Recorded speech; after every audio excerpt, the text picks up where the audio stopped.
Hello সবাইকে। আজকে তোমাদের একটা জিনিস দেখাবো। হ্যাঁ, এটা ঠিকই ধরেছো, এটা আমলকি। তো আমলকি এখন বাজারে পাওয়া যাচ্ছে, খুব ভালো পুষ্ট আমলকি। এই দেখো, আমি নিয়ে এসেছিলাম বাজারের থেকে ফ্রেশ, কিন্তু কিছুদিন রাখার জন্য একটু দাগ দাগ হয়ে গেছে। তো সাইডে একটু কেটে কেটে নিয়েছি। কেন কেটে নিয়েছি সেটা পরে বলবো। এইভাবে একটু সাইডে গোল গোল করে কেটে নিতে হবে।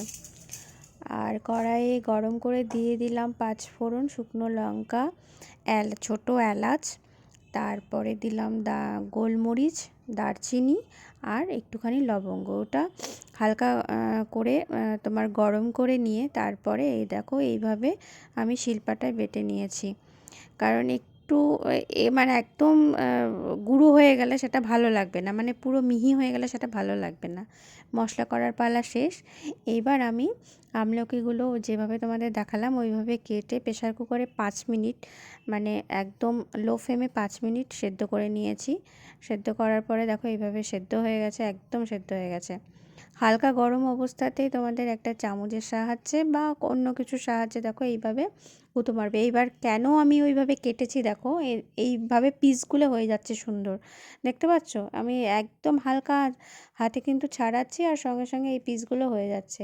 এইভাবে প্রত্যেকটা আমলকি থেকে এই বীজগুলো ছাড়িয়ে নেব। তো বেশি ঠান্ডা হয়ে গেলে কিন্তু এই এত সুন্দরভাবে ছাড়বে না, সেই জন্য একটু হালকা গরম থাকতেই এটা ছাড়াতে হবে। এরপরে কড়াইয়ে আমি সর্ষের তেল দিলাম এবং তেলটাকে বেশ ভালো পরিমাণে গরম করে নিতে হবে। আমলকিটা হালকা ঠান্ডা হওয়ার পরে এই তেলে আমি আমলকিটা দিয়ে দেব। তেলটা কিন্তু খুব ভালো করে গরম করতে হবে। এই দিয়ে দিলাম আমলকি সেদ্ধটা। এরপরে পরিমাণ মতো লবণ, পরিমাণ মতো হলুদ আর সামান্য শুকনো লঙ্কা দিয়ে দেব।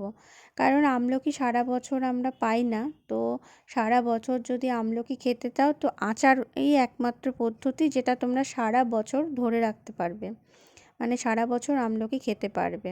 আর আমলকি কত উপকারিতা সেটা আমরা সবাই মোটামুটি জানি কম বেশি। তো এইভাবে আমি লবণ, হলুদ আর সামান্য লঙ্কা গুঁড়ো দিয়ে এটা একদম লো ফ্লেমে এটাকে মিডিয়াম ফ্লেমে এটাকে হতে দেব, মানে এটা একটু ভাজা ভাজা হবে আর কি। দেখো এই মতো অবস্থায় যখন আসবে, মোটামুটি আমি 5 মিনিট মতো এটা নাড়াচাড়া করে নিয়েছিলাম।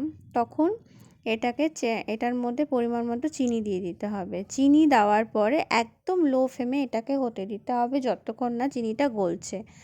চিনিটা যখন গলে যাবে তো তখন আমি ওই যে সেই মশলাটা করে রেখেছিলাম শুকনো খোলায় ভেজে, সেই মশলাটা কিন্তু দিয়ে, এই দেখো এইরকম অবস্থায়, মানে একটু জল জল থাকবে আবার চিনিটা গলেও গেছে এরকম অবস্থায় এবার এই মশলাটা আমি দিয়ে দেব। মশলাটা দিয়ে আমি 2 মিনিট নাড়াচাড়া করব, এটাও লো ফ্লেমেই করতে হবে। এইবার দেখো আমার আচারটা একদম রেডি হয়ে গেছে। আমার রেসিপিটা কেমন লাগলো জানিও, লাইক কমেন্ট শেয়ার করো। আর হ্যাঁ, নতুন হলে অবশ্যই সাবস্ক্রাইব করো। আর এরকম আরও নতুন নতুন রেসিপি নিয়ে তোমাদের সামনে আমি হাজির হয়ে যাব, এবং আমাকে উৎসাহ দেওয়ার জন্য একটা তোমাদের সাবস্ক্রাইবই যথেষ্ট। টাটা।